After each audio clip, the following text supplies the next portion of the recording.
Subscribe to my channel if this is the new or a remix. Don't forget to hit the like and sub. This is your boy Turk Vincent on the mic. Gotta subscribe, hit the notification bell, follow my stream, send me some bits and send me some subs on my Twitch and my YouTube. I'll put the dollar in the bank that you give me, so I can use it for some good gifties. This is a gaming channel. This is the Turk Vincent Valentine, boy! What's going on? It's your king of the night, Vincent Valentine EX Turk, and I'm back at with you with the Final Fantasy rant.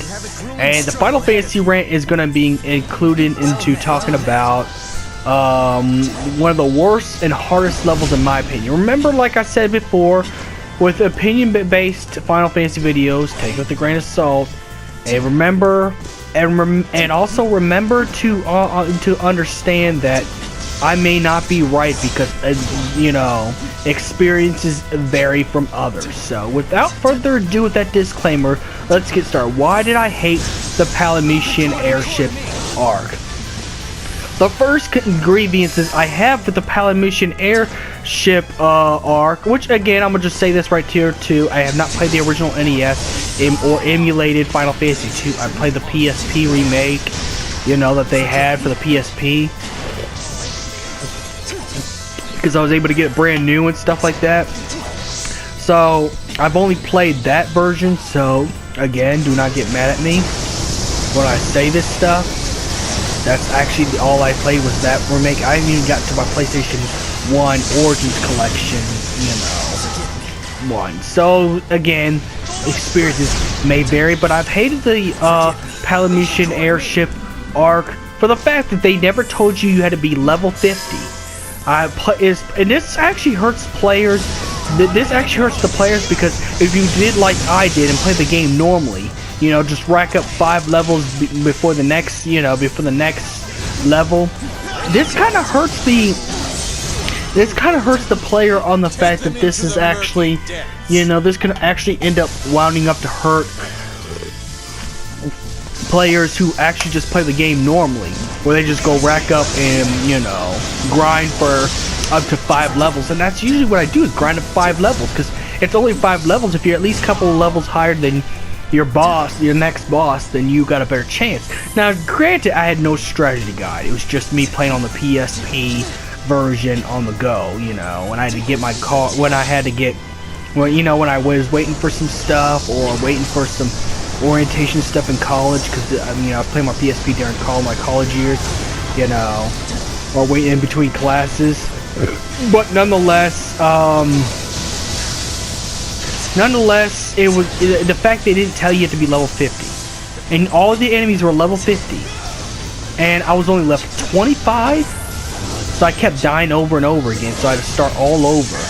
So that's just the number one grievance, is that it does not tell you specifically what you need to do or what level, unless you buy a strategy guide, which, you know, or go look up on YouTube. But if you wanted to play this on your own without a YouTube guide or a strategy guide, or without a let's play, then it really kills the experience. It kills the experience right there. Now, granted, I understand that Final Fantasy 2 is the hardest, is infamous for being the hardest Final Fantasy out of all of them, and I understand that really well. And don't get me wrong, I like challenge. I'm not mad at getting a challenge. I like having challenges. But I do want to know what level I had to be. That way I could take up some side quests and some time before going on there and get myself killed over and over and over again until the point where I stop playing the game, period. And I don't want to be like that. I don't want to be that kind of fan where I get mad and want to quit. But there's got to be something's got to give. At least be able to tell the recommended level, which I understand it's an old Final Fantasy. They just ported it to the PSP. I understand, but this will also help for future development, just in case, you know, just to help them a little bit. Because one thing I liked about 15 that most people, even though most people didn't like 15, I like 15 also for this other reason. At least they told you the recommended level, and you necessarily didn't have to level up 10 or 50 levels higher. You could just pretty much level yourself up to, you know, 5 levels up and get far.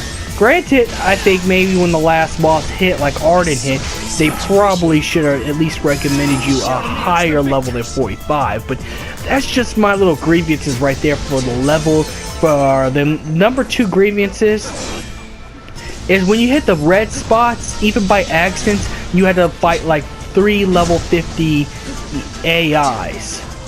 So even if you accidentally, let's just say you didn't get in time, you didn't get in, okay, you didn't get no time, and you didn't get no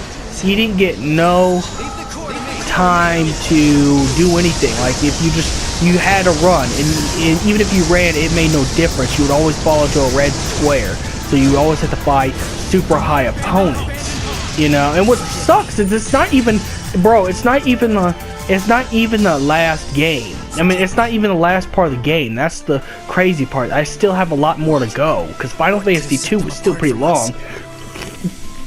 After seeing a walkthrough, after I kept losing the game, I got frustrated and forced myself to watch a walkthrough.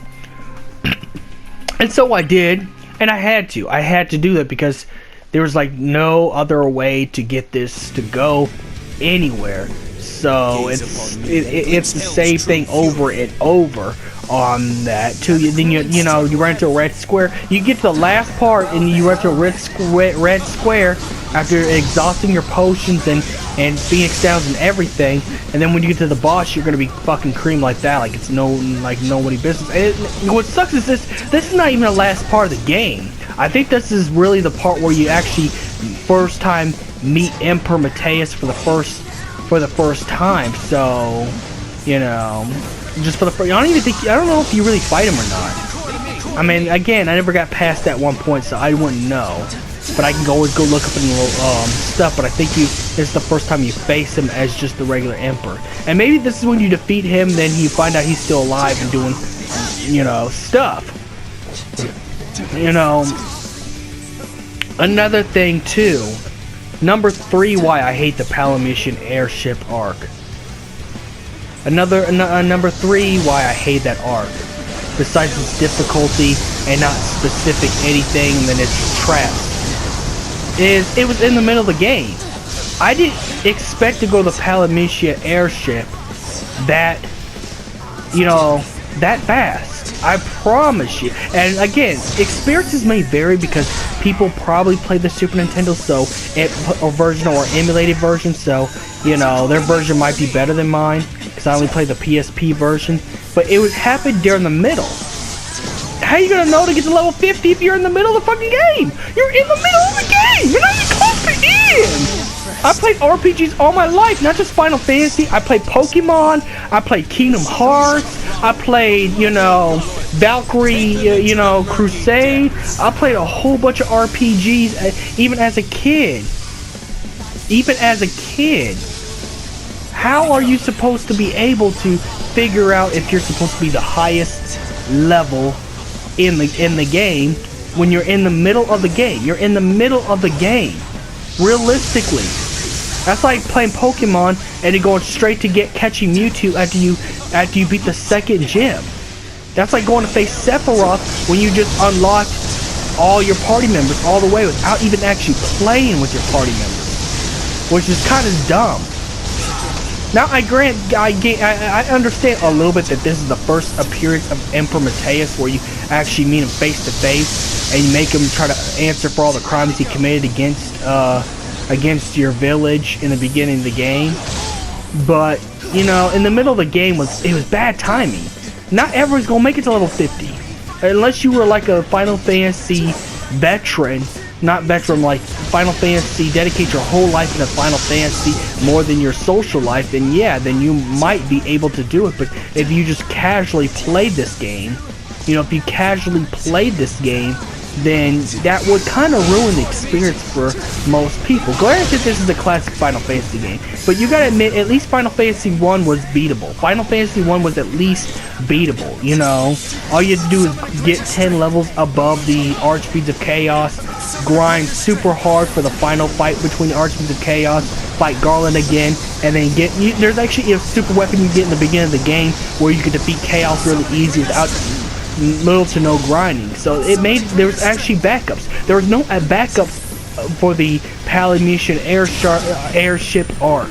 You know, there wasn't. Forgive me. And it happened in the middle game. There's not really anything you could do. Could have set them apart from us. There's nothing you could do. So it's just the fact is, and another thing that makes me a number 4. Forgive me. There's no specific side quest. Where are the side quests? Even Final Fantasy 1 had some side quests. Even Final Fantasy 1 had some side quests in order for you to level up. Like some regular level side quests. Now I get that they wanted to have a challenge because this is Final Fantasy 2. This is the second installment of the series. And Final Fantasy 2 is good for what it is. It's a good classic, and I still would love to be able to play. I'd still love to play it. I liked both Furion and Emperor Mateus. You know, Emperor Mateus was a pretty good villain. I'll say that for sure. He's a really good villain, and Furion's a really good hero. You know, and then the fact they got badass voice actors who play their characters pretty well, even though the voice acting was not there by the time. You know, I still like it for the classic it is, and it helped a lot of things, and it introduced new fight styles. I mean, let's be quite honest, like the stuff like the gun style users like Vincent and Laguna, their styles would not be perfected in their installment of the games if it wasn't for Furion's bow and arrow style. So, you know, I am very thankful for Final Fantasy 2 introducing new styles of fighting in the game. I just don't like this level because it's in the middle of the game. I didn't like this level because it's in the middle of the game. You didn't know what, you didn't know what level cap you had to be. There's no, you didn't know where the side quests were. So pretty much you just go find monsters and bash them and collect rare items or collect strong swords before going on here, but you gotta remember it's in the middle of the game too, so it's like you're gonna be confused all of hell. So if you were really smart in the beginning of the game, I would have at least leveled up 20 times, get to level 20. Well, even if it didn't have no levels, if you played the emulated version for the NES or the Super NES or the emulated version, there was no levels, but I would at least fight, a bunch of 20 of those goblins in the beginning of the game, just to, start off with. 20 of those goblins to start off with, pretty much. Otherwise, you're just gonna be, screwed. But, nonetheless, it's just, it's more the fact that, that it's just, and then not only that, you didn't know what to do because you were in the middle of the game, and then you didn't know what level you had to be. The traps were stupid, ridiculous. It was just a whole mess. Good game. And anything could be like that. There's places in Final Fantasy VII I hate to go back to, And people know about my hatred toward the Final Fantasy XV's Piteous Ruins, which is no longer canon. Set them apart from us. So these are my opinions of why I hated the Palamecia Airship Dreadnought arc. And may the crystal be with you. This does not affect people who like that arc. If you like that arc or like that level, that's cool. This is just from what I experienced, and I'm only talking from my experience. Remember, opinions are never right because experience may vary. May the crystal be with you.